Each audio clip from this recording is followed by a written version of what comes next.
Alrighty, this video is about what Rubisco is and why it matters. Rubisco is the key enzyme that starts the process of turning atmospheric CO2 into organic molecules, glucose, which is 12. This is glucose. It does this through carbon fixation, which is where it combines RUBP, a 5-carbon sugar, with CO2. Think of Rubisco as the welder between these two ingredients. This goes on. It's a step in the Calvin cycle. There's multiple steps.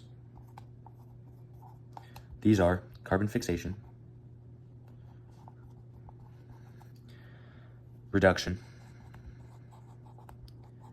and finally, regeneration.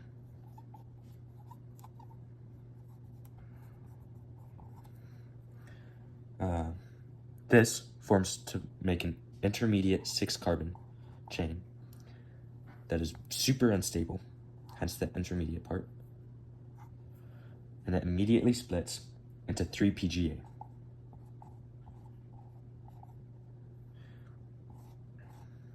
Three PGA goes on to form, through the help of ATP and NADPH.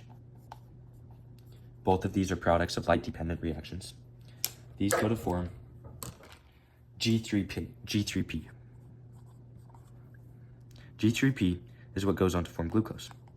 There's a whole bunch, there's math involved with this, and there's 3 RBP3, so on and so forth.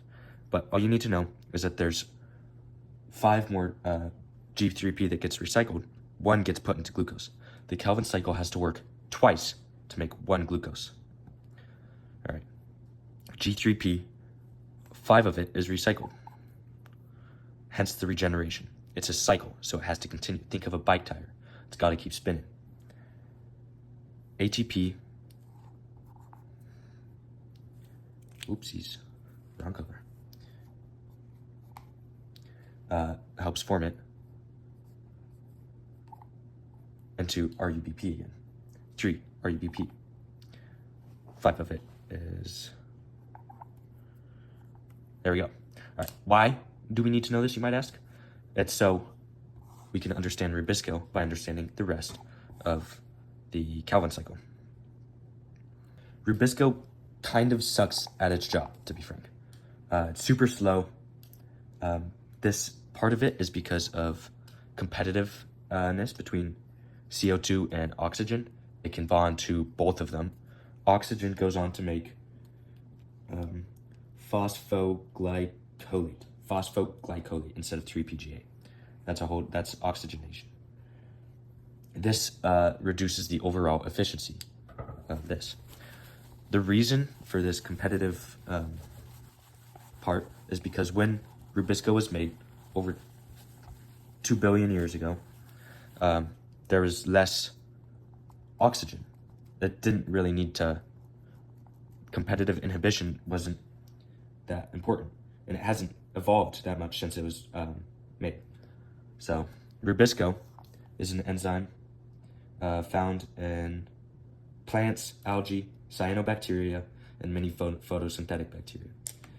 It's part of the Calvin cycle, and its job is to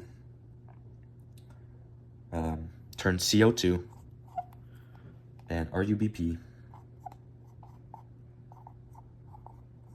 into organic molecules. That's a very upfront description of it. It's one of the, if not the, most abundant proteins on the planet.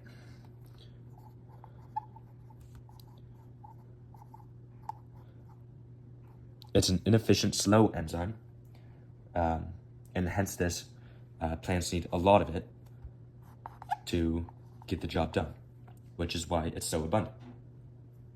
So, in sum, Rubisco remains the indispensable gateway which allows atmospheric CO2 to become organic molecules.